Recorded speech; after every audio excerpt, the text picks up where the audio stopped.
Hello, everyone. 2025 is here. Spring. Welcome back to another edition of Sea Devil Sessions University Transfer Edition. Wish it felt like spring right now. I know. Oh my gosh. It is bloody freezing out there. Yes. I just can't. So I'm your host, Lucinda McNamara, Dean of University Transfer and Partnerships. And here with me is the velvet voice, Kathie Lee. Yes. Kathie. I'm so happy to be back. You should be. We are in here in our new studio location, which we're going to talk about a little bit more later. But we got kicked out of the library due to renovations, but we are making it work for you, dedicated listener. That's right. What I really wanted to say was, okay, campers, rise and shine, and don't forget your booties because it's cold out there. Now, although this might be coming out the week of the 27th, the week after, when we return on February the 3rd, we will have missed Groundhog's Day. Ooh. I know. You got to watch that movie. I love that movie. It's hilarious. One Bill Murray in his prime. And I don't know, this Punxsutawney Phil, this damn thing, he better see some spring coming because I can't do this much longer. No, this is kind of a brutal winter for us. I feel like it's the most consecutive days of cold that I've had since I moved to Wilmington, North Carolina. I mean, where you're walking your dog in 30-degree weather every morning. Yes, this season has made me a liar. I did not sign up for because I told somebody last year that, oh no, our winters are mild. It's global warming, everyone. It's real. So, what do we got going on today, Kathie? Today, our faculty spotlight guest is Adam Moxley-White. Adam teaches in the music department here at CFCC, and he has worked for the college for 6 years. 6 years. He's brand new. I know, right? I know. We got to get to know him more. Let's go to the studio with Adam. Yes.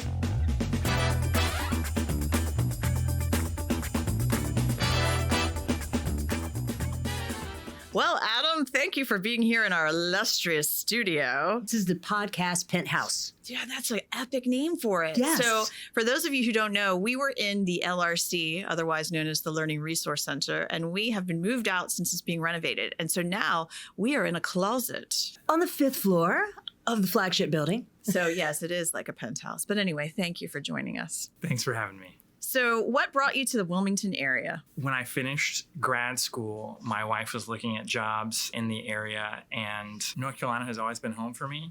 Even though I grew up overseas, I was just looking for jobs in the Wilmington area in music, and specifically the adjunct job at Kathie opened up. I was able to apply, and I think I remember emailing Ernesto Ferreri. Oh my gosh, legend. He was like, yeah, just follow all the instructions and we'll see. And when I called Phil Singleton, he actually said we needed a trumpet teacher here as well, which I just was just so lucky with the timing. And also Mary Geen, another music instructor, she used to be in the National Guard and went on a 365 the year that I started. So I took all of her classes. So I pretty much had a full load my first semester. Sweet. Yeah, North Carolina's home for me, and I was in Georgia for grad school, but kind of wanted to come back to this area. I knew both the central part of the state from where I went to high school and the western part of the state from where I went to grad school, but hadn't really explored much of the eastern part of the state. So I've lived here for 6 years now. Do you like it? Yeah, I really the burning like it. question everyone Wilmington's great. I live close enough where I can bike to work pretty much most days. Oh, that's nice. Yeah. Although Ernesto would warn you, he got hit by a car once biking to work. He did get in an accident. So thankfully I'm on one-way streets that are pretty safe. And you're wearing a helmet. Yes. All right. Yes. Safety first, everyone. Safety first. Yes. Where overseas have you lived? So I lived in Indonesia for the first 8 years of my life. Wow. My dad just had a cool job over there. He was a college teacher, and we got to travel the world. So every couple of years we'd come back to North Carolina. Our grandparents were in the Raleigh area, and on our way back and forth, we would get to go to really cool places. So spent a lot of time in Singapore and Malaysia, spent some time in Germany, Austria, and Greece. Ooh. So my favorite food is still Asian food, of course. There's great Thai food in Wilmington. But second to that... Do you want to plug your favorite Thai restaurant? I mean, Indochine. Okay. It's great. All right. But there's a bunch of other ones too, honestly. Cafe Chinois, Ida Thai, they're all great. Greek food is my second favorite type of food. However, unfortunately, Americanized Greek food is not always my favorite. We literally got to spend 10 days with a Greek grandmother in Crete. Oh my gosh. And she, when I was 8 or 10, she made us homemade Greek food. So baklava is my favorite dessert. What were you saying? I was going to say, you didn't even appreciate it at 8. Well, I mean, I still like It made an remember- impression. Yeah. So like a fresh gyro, like the closest I've gotten is like on the streets of New York. You can get like fresh gyro right off the halal cart, and it's like unbelievable. Or she made like moussaka, which is like eggplant. Yes, I love moussaka. Kind of like eggplant parm lasagna, and like so good. Now I'm So, just getting hungry. Yeah. I haven't had breakfast yet. So I just got to, explore the world. That's why I don't really have like a North Carolina accent per se. Like a lot of people are like, oh, you're from, I don't know. Right. Now, do you go back and visit these places now that you're an adult? I've been to Germany because my friend Nathan, who lived in Columbus with me, he lived in Germany for a while, so I would get free lodging over there. And I haven't been back to Indonesia, and I'd love to go to Thailand as well. So, yeah. International. Yes. Adam Moxley-White. Who knew? Well, what drew you to major in and teach music? Music has always been a big part of my family. And both my parents actually studied music in undergrad, but they didn't finish those degrees. They transferred and went on to other things. So it was always part of the house. A lot of my early training in music came from like singing like church choirs and playing trumpet for Christmas Eve and things. But also in middle school, band and musical theater, both of those were my place of like purpose and belonging. That's where I found friends. So that's where I really found my place. And there's kind of a fun overlap between musical theater and band. In 5th grade, I played Winthrop in The Music Man, who was kind of the lead kid character, and he plays the cornet or the trumpet. And so right before I started band, I played this role and had to find a trumpet to use, and there was 2 in my grandma's attic. One of them worked, so that's what I ended up playing, and continued on with musical theater all the way through high school, and then ended up majoring in music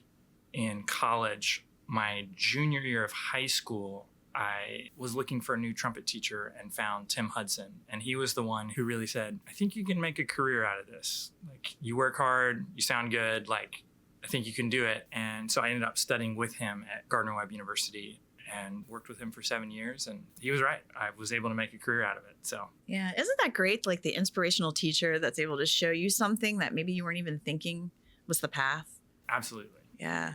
The middle school and high school instructors that are teaching band, to me, have always been just a marvel, because all my children went through middle school band, 2 on trumpet and 1 on flute, and never touched an instrument before. And so for these instructors to go in there and teach these children how to start playing, it was just amazing. In any kind of organized fashion, getting into the mind of the 12 and 13-year-old Yes, and exactly. then saying, hey, learn this instrument. It's amazing.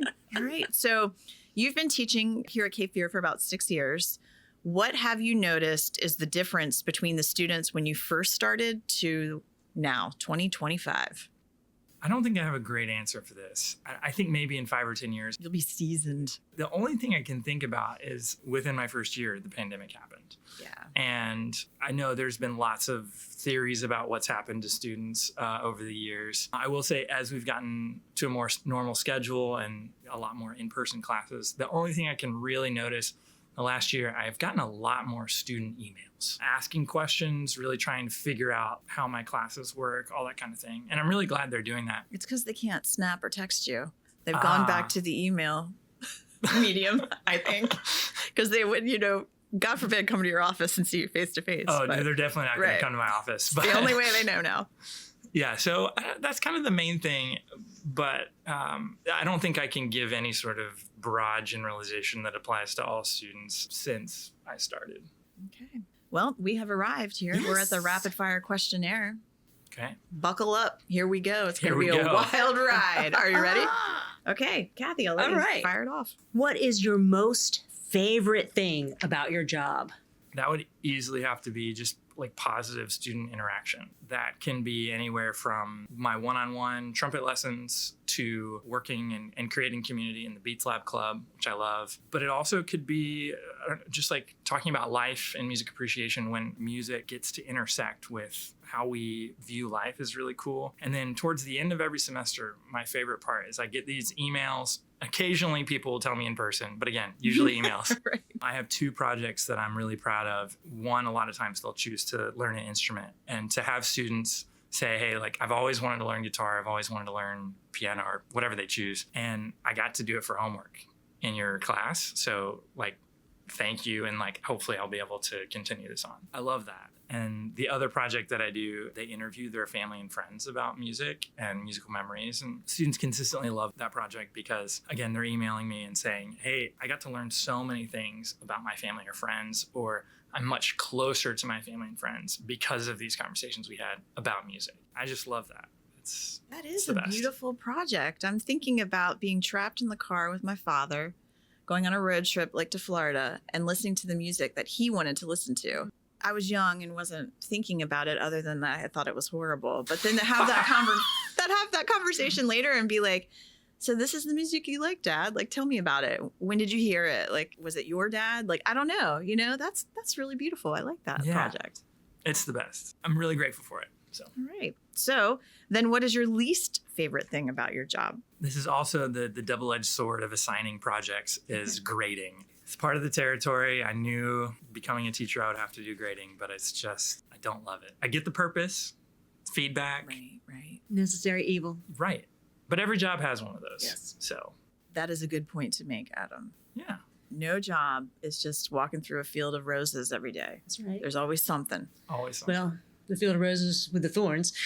Yeah. So what sound or noise do you love? You're not allowed to say trumpet. I would have to say I really like the sound of the clarinet. Not in all settings, but those are probably my two favorite instruments in terms of sound, if I had to pick a new instrument. But what if it wasn't an instrument? I don't know. I haven't thought about There it. are other sounds out there, I Adam. know. Okay. So what sound or noise do you hate? This one is not musical related. Okay. Any sort of like sudden and unexpected vehicle noises. So whether that's like a jet flying over Wilmington that's like so yes, loud, right? I which we've bike had to a lot work. So, of. you know, it's like, Right. or again, if someone's driving a car that's intentionally loud, not really my favorite thing in the world. It's jarring. So it's jarring. Yeah. Did that interrupt your brass classes when you were doing them out in the amphitheater? Occasionally the airplanes would get in the way. We didn't have a whole lot of driving, but yes, we would play trumpet out in the amphitheater, and maybe that was the annoying sound for the rest of the college. So. No, I don't think so.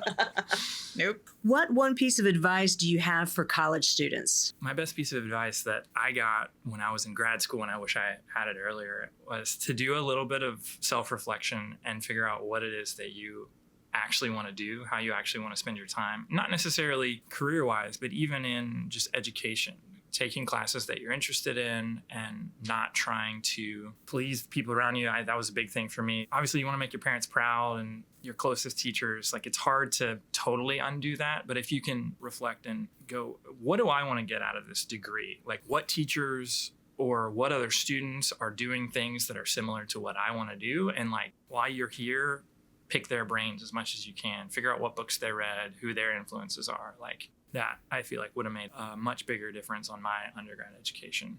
College is supposed to be an exploratory time in the beginning for students. And I think we forget that a lot because we're always asking like, what's your major? What do you want to do? You know, those are the quick questions. And so having that time to reflect, you know, take classes you didn't even think that maybe interest you, but then surprise, they might. Mm-hmm. Right. What are 2 college transfer major options for someone who is interested in music? I would say the most common one would be music education, going on to be either a K-12 like band director or choir director, orchestra director, that kind of thing. Or you could take a more nuanced approach, go on and get your master's or doctorate and teach at college level or university. The other transfer degree that I would say is becoming more popular and more practical with the modern trends would probably be something in music technology. And that could be a lot of different things. I know App State is one of the many schools that has a music technology degree, and you could take like the live production route of running sound, like our mixer right here, audio engineer for live shows, or you could do more music production. So that could be post-production or making beats or working with artists like Taylor Swift or Chaperone and helping them get their music ready for Spotify. So there's like a whole world out there of music technology that I think a lot of music schools are kind of behind, but some of them are working on those degrees. So even here at Cape Fear, we've got the Beats Club, but also we have a great partnership with the Wilson Center. So a lot of our students work there and get great experience and get paid to run sound for shows and that kind of thing. Those are probably the two, music education, music technology. Makes the most sense for me. And can you tell us a little bit about the Beats Club? Sure, absolutely. So the Beats Club is a space for creators, usually within music. And we meet once a week for an hour and a half. And the club it's very active. So while a normal week might just be hanging out, making music together, whatever projects people are working on. A lot of the current students are working on like trap music or like EDM, which is electronic dance music. And then a lot of the students who work on trap are also singers or rappers themselves. So they'll make beats for either each other or themselves to sing over top of later. Several of them have released albums, which is really cool. But then we do several events every semester. So consistently, we do an event called MIDI Madness, the CFCC Music Festival or the Hello Arts Festival. And that is, 45 minutes to an hour of kind of a concert, listening to the beats that our students have created. I've been to one. It's fantastic. Yeah. It is so fun and just, it's refreshing. Yeah. You don't know what to expect. And then you're just Right. like, all right, cool. Yeah, and we add these really cool visualizers. I think there's some AI use here where you upload your beat into kind of a template, and it like the video and the visualizers will move to the music, which is really cool. It's called an audio visual processor. And then we've done we just did a rave last semester for the first time. I missed it. Man. Oh, yeah. I'm so going next time. Well, we put it together pretty last minute. It was only like 3 weeks from when we were like, we're doing it, and we actually did it. So we're hoping to be able to do it later in the semester, plan it a little better, promote it a little better. Sweet. And it was so cool because our students essentially got to live DJ their own music, have a dance party. We had a professional light show and fog. And no one fell off the stage. No one fell off. Well, here's the thing, we closed the curtain. Sweet. So students came up on stage. Right. It was almost the size of this, but like twice as long. Yeah. So about, 15, 20 feet wide, 40, 50 feet long. So a more intimate space, but it was really cool. That is cool. That is. Was that on the Wilson Center stage? On the Wilson Center stage. So the speakers, the sound was incredible. The lights were awesome. Like, I can't wait for us to keep doing it. So get your stretching in now, folks, because That's when right. that drops later on in the semester, you got to be ready to go. And then the last thing that we did with the Beats Club that I'm just like thrilled about was we're trying to now host producers because we have a consistent group of students, and I'm just trying to introduce them to people who are actually making money doing the career. So we brought DJ Grumble, who used to live here in town, and he makes trap beats and has for a very long time and has a very successful career doing it, makes a lot of money. And it was just amazing to bring him in and to have him specifically show about the music business side of how to make it. Because the way he makes beats is like not modern at all. And so all of our students are like, how do you do that? But the music business side, much better. And tell us when the Beats Club meets. On Wednesdays at 3:30 in WA 2010, which is a Mac lab, but a lot of students bring their own laptops. So what profession other than your own would you like to attempt? I think it would be really fun to like own a coffee shop at some point. Are you a big coffee drinker? I'm like really into like drinks and drink culture. So coffee, tea, that kind of thing. Right. Just allowing that to be kind of the social buffer. Really love creating, again, that space of belonging, creating that in like a kind of a drink community. Right. And music would be a big part of this coffee shop. Absolutely. Yeah. Absolutely. So in fact, my friend Sam, who's also a teacher, we met in college, we've been saving money for retirement. So whenever we retire, maybe we'll open a coffee shop. So You're kind of young. You're already saving for retirement. Yeah. Coffee shop? This is so smart. Yes. Yeah. we'll we see. forgot to mention that Adam minored in accounting and math. That is not true. Business planning. Yeah. We're not saving very much right now, but still, it's trying. great. Yeah. So, what profession would you not like to attempt? I don't know. It's similar because there's a lot of the hosting, but like being in the restaurant business, I think would be really hard. What? These are so like, similar. They are similar, but with the coffee shop, it's like not in the evenings, right? It's more laid back. It's more laid back, and then Limited offerings. True, yeah. If you don't serve food, then you You're don't not have to. cooking a ton of stuff. right, yeah, and it is similar, right? There's some of the hosting, but I did some serving when I was in college. I don't know. I think the hours would be the hours in the evenings. It would just be really.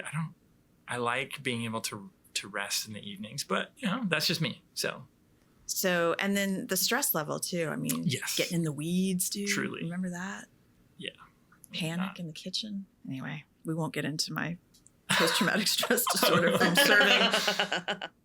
What is your favorite film? Oh, good grief. I think I used to. Amadeus. No, I'm kidding. I'm kidding. No. I'm not. Although great film. It is great. That's about Mozart, for those of you who don't know. I used to be the Bourne trilogy, which I really still love that Did you trilogy. read the books? No, Okay. I did not. But the thing I liked about those was that it was such a complex plot that every time you watch them, you would find something new in them. So I used to watch them every year. But honestly, I think my favorite movie is probably Pride and Prejudice. I love the Keira Knightley. Colin Firth one. It's funny enough, when I was in middle school, high school, my sister watched it and had it on demand. Do you remember when you could watch movies on demand? But they would run out at 24 hours, right? She was watching it and we get to the end of the scene. I hated it at the time, but we get to the scene where they're in the pasture in the fog and it's like they're about to kiss at the end of the movie and the demand goes out. And my sister just loses it. And I didn't understand, but going into senior year, that was one of my books that I could read. So you're like, I don't have to read it. I've already seen the movie. But I hated it at the time.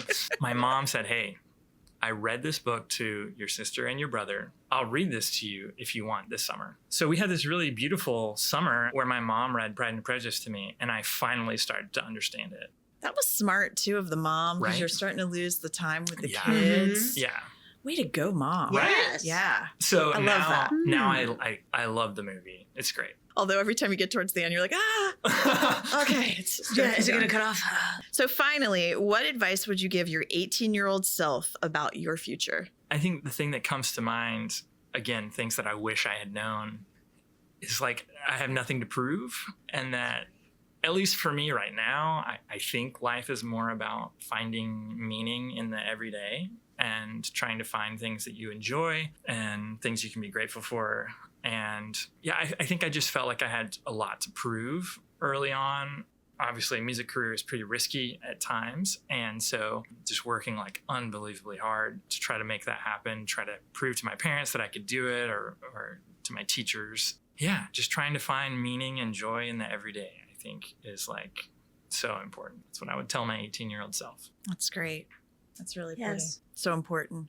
Well, Adam, you've made it. Thank you. Thank Wasn't you. so bad, was it? No, this is great. Yeah. All right. And we appreciate you coming in. Thanks, Lucinda. Thanks, Kathie. You're welcome. Thank you.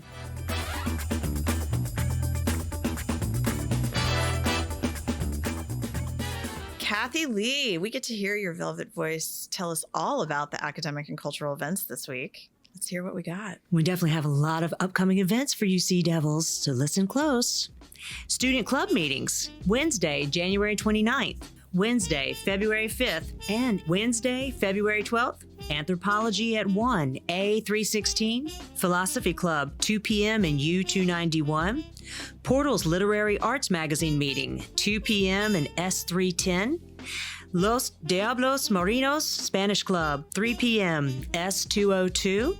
And the Beats Lab, 3:30 at WA 2010. Friday, January 31st, Friday, February 7th, and Friday, February 14th. Tabletop Club meeting, 12 p.m. in WA 2010. Monday, January 27th. Math Club meets at 11 a.m. in S603 and NB 233. CFCC Humanities International Film Festival, French Film Sirocco at 11:30 a.m. U170. The Rugby Club meets 12 p.m. in S501. Tuesday, January 28th. CFCC Counseling, What's Your Word? 10 a.m. in the Union Station lobby. CFCC Humanities International Film Festival, German Film, Tomorrow's Power, 12:30 at U170. The Feminist Alliance Club meets at 3:30 p.m. in the L Building cafeteria. Wednesday, January 29th. CFCC Humanities International Film Festival, Spanish Film, La Suprema, 11:30 a.m. in U170. Thursday, January 30th. Blood Drive starts at 9:30 in the L Building. CFCC Counseling, What's Your Word? 10 a.m. McKeithen Center lobby.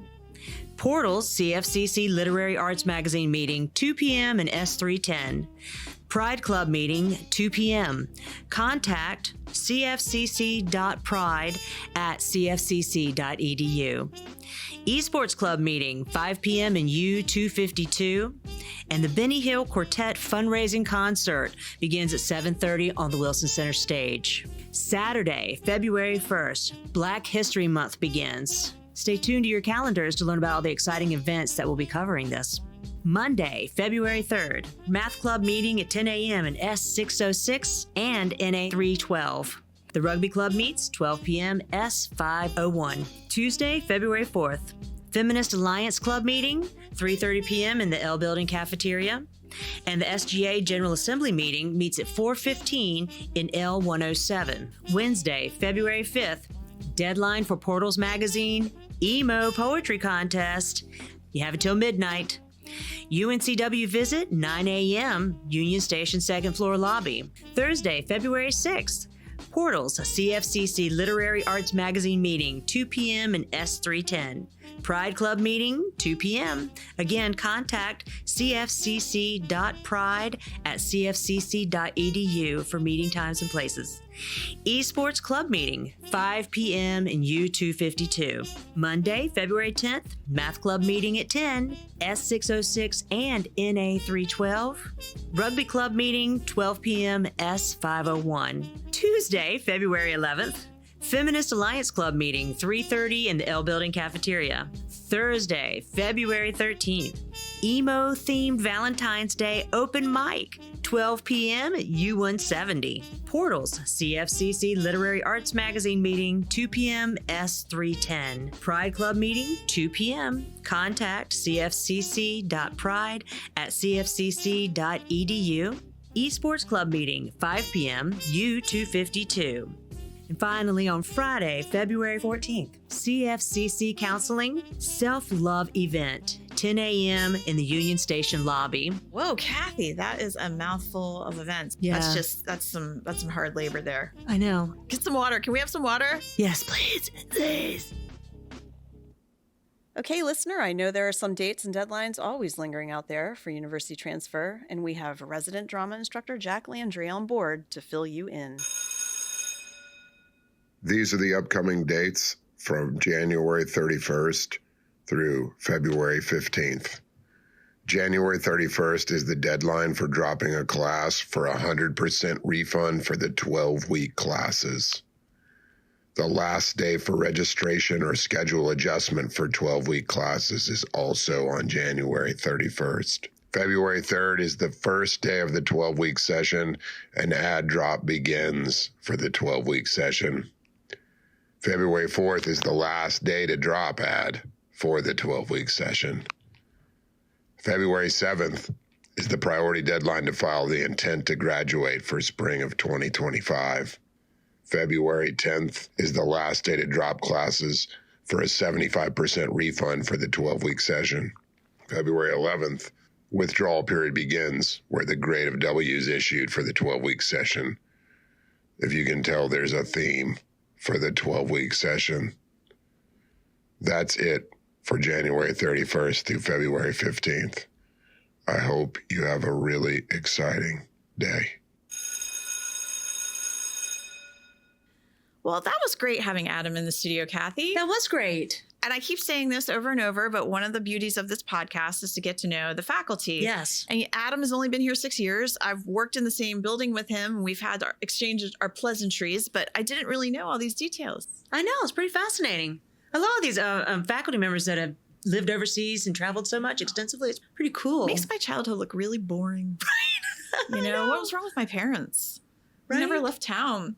Same here. Well, Myrtle Beach. That was our big, I'm just a little angry about it. So when this podcast drops, we will be ending January, hopefully ending this onslaught of ridiculous weather. Yes. And going into February. And in February, we have a couple of things to look forward to. The Academy Awards nominations will hopefully be out by then. They've been a little postponed, so we'll see what's going on. Super Bowl. Mm-hmm. Yeah, get your nachos ready. Valentine's Day. Yes. This ridiculous love holiday that we should not be celebrating. What? Sorry. Any hoozles. Every day should be a love day. Right. So you got to start watching your films, people. As we're getting ready for the Academy Awards, you just got to start lining up the ones and knocking them off. I know Thalian always has the shorts that will come. They'll do a little short block to let us see what the short film nominations are. But start watching the other ones. And one of the things we've been talking about in here today is the movie The Substance. Kathie hasn't seen it. I have not. Mitchell, our engineer, has seen it. And I just got to say, wow, what a ride. You know, I don't really want to give too much away, but just go out there, you know, be brave. And then the sadness that I'm bringing into this podcast is the death of David Lynch, which was last week. And oh man, I am a huge David Lynch fan. I was obsessed with Twin Peaks. Yes. I even love The Straight Story, which I would recommend for those of you who think, oh, I can't watch David Lynch, it's too weird. Then watch The Straight Story. Yes. Don't forget Blue Velvet. Oh, yes. We've lost a little piece of history here in Wilmington. Yes. So other than that, we are steady rolling into the semester now. Students are in classes. Teachers are back. Yep. Events are getting booked up. Yeah, we're starting all of our events. So get out there, man. Yeah. What do we say to our students, Kathie? Go to class. Sea Devil Sessions University Transfer Edition is brought to you by CFCC's Community Relations Department. Original theme music by Nicholas Montalbano and Fermin Chavez Ramos. Audio engineering and editing by Mitchell White. For questions or comments, please contact us at cdevilsessions@cfcc.edu.